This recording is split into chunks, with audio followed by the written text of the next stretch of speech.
Is it any bloody wonder we lost the War of Independence? I don't know where any of that came from. I'm deeply, deeply sorry. Hello, I'm Lawrence and I'm on a quest to uncover all of the memos that Britain and America lost in the pond, and one of those memos, of course, pertains to words. Over the past few weeks / months, even years, I've looked at the kinds of words that only entered my vocabulary after I moved to the United States of America. And as with the food terms that we looked at the other day, and just the sort of general series of words that we've looked at over time, each of the 5 words on this list have 2 things in common. Number 1, I used to call them by some other word when I lived in Britain, so instead of fries, it was chips. That's not one of the entries on this list, by the way. And also, these are words that lend themselves to my everyday life. Those are the kinds of words that you'll find if you are to move from one country to another, you'll start adopting more and more. And so, without further ado, let's take a look at 5 more words I only picked up after moving to America. Teleprompter, yes, didn't I tell you these were everyday usage words? I bet all of you have your teleprompter ready right now as you watch this very video. But in all seriousness, teleprompter is something that's entered my everyday usage because I'm a YouTuber and some of us do use the old teleprompter to, cheat. And this is not a word we really use in the United Kingdom. Anybody that works in the television industry, or perhaps even British YouTubers, might be more familiar with the term auto cue. Now, the funny thing is, the word teleprompter came about at the dawn of television. 1951, it entered American English. In fact, initially, it was a trademark name, or a proprietary name, I should say, and over time just fell into sort of general usage for that term. But, I have my own. I purchased it. I had to go on Amazon and type in teleprompter, and it arrived because that's what Amazon does. It delivers, usually. I mean, I've had some issues. I'm getting sidetracked. The point is, when I script videos, I need a teleprompter, and they don't come cheap, right? So thank goodness for my patrons who paid for the entire thing. Actually, quick plug, if you would like to become a patron of Lost in the Pond, you can do so at patreon.com/lostinthepond. Otherwise, I might have to draw money out of this. Checking account, yes, I've had one ever since I moved to the United States, and of course it's common that I would need to withdraw money or utilize the funds that are in my account, so it is a word that is within my everyday usage. A checking account, for those not in the know, is, according to Google definitions, an account at a bank against which checks can be drawn by the account depositor. And so the equivalent of that in the United Kingdom, and it's an equivalent I've since forgotten until today, is a current account. And that doesn't mean that it deposits raisins, although that'd be good, and you'd be healthy. It's the same thing, again, in Google definitions, an account at a bank against which checks can be drawn by the account depositor. That's all you need to know about that, but banking terminology in general does deposit quite a few differences, and I'll be getting to those later in the year, around about April 15th. In the meantime, let's imagine that I do have wads of cash in my checking account and, dried fruit in my current account. That would mean I could finally justify hitting up all of the nightclubs right here. Now, I've just realised I'm not 21.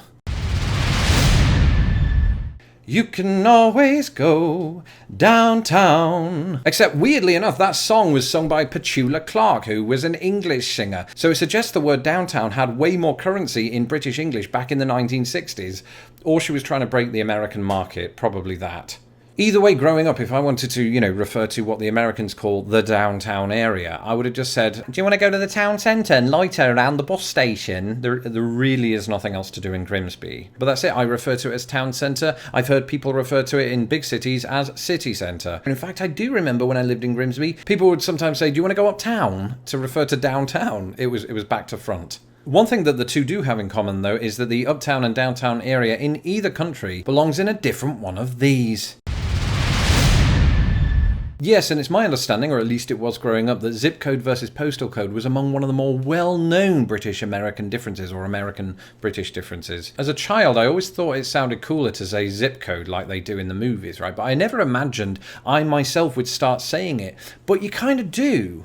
Because while it's maybe not an everyday word, it is a very commonly used word because you're constantly filling out forms that utilize your address, or you might be saying them over the phone, or you might be looking things up on Google Maps by zip code, and it's just sort of entered my vocabulary over time. I don't find myself saying postcode or postal code anymore. I should say that, if I were to do that, people would absolutely understand what I mean. It's just that zip code literally zips off your tongue. It feels very good to say, and I'm probably getting way too nerdy about this. So nerdy, in fact, that I actually looked up today what zip code stands for. It means Zone Improvement Plan.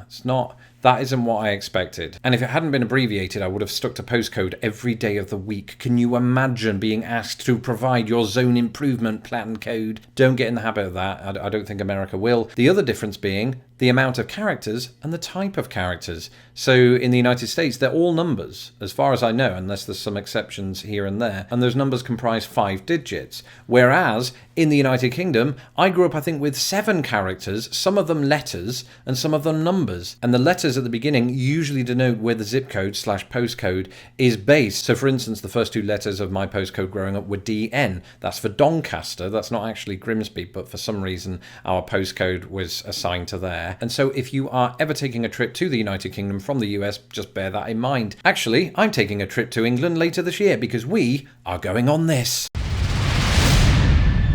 I don't know how this one happened because vacation certainly isn't an everyday word, or should I say it's not an everyday activity. For me, I wish it was. We all do. But vacation is a word that comes up quite a lot, for instance, in the workplace because you have fellow workers that are going on vacation. You hear it all the time. You're saying it all the time. Oh, enjoy your vacation. You know, you won't catch me saying enjoy your summer holes. Right? Because firstly, I never said that. It sounds ridiculous. And the British just have this weird habit of, infantilizing words in general. So you've got chockies, bickies, and just that means chocolate and biscuits. So you put the two together, chocky bickies. The point is, grow up, Britain. Is it any bloody wonder we lost the War of Independence? I don't know where any of that came from. I'm deeply, deeply sorry. For that. So vacation anyway, yes, it's very much part of my vocabulary, and it's going to become a big part of my vocabulary this July when we go back home and across Europe, as in Paris. I'll tell you the biggest reason I think that this one has switched for me, because the equivalent, the full equivalent, being holiday in the United Kingdom, does have meaning here, but it's that other meaning that we use in the United Kingdom for things like public holiday, right? So July the 4th is a public holiday. And I'm so used now to using holiday only in that context that vacation has absolutely replaced the notion of, taking 2 weeks off and going to another country or just another place. Though funnily enough, and this sort of happened last time, I dare say that when I go back to Britain, even for 2 weeks, that the old words will start coming out again. It's like learning to ride a bike all over again. As soon as you get the pedals going, you'll probably crash.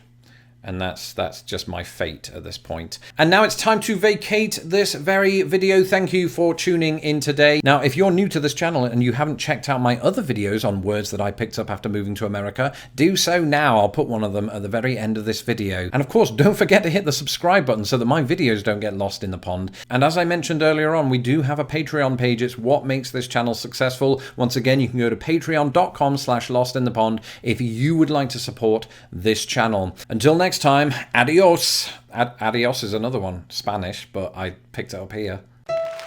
Thank you for watching this episode of Lost in the Pond. Don't forget to hit my stupid little face to subscribe, and please share this video with the world. Hit me up on Twitter, Instagram and Facebook, and if you would like to support this channel, please do so at patreon.com/lostinthepond.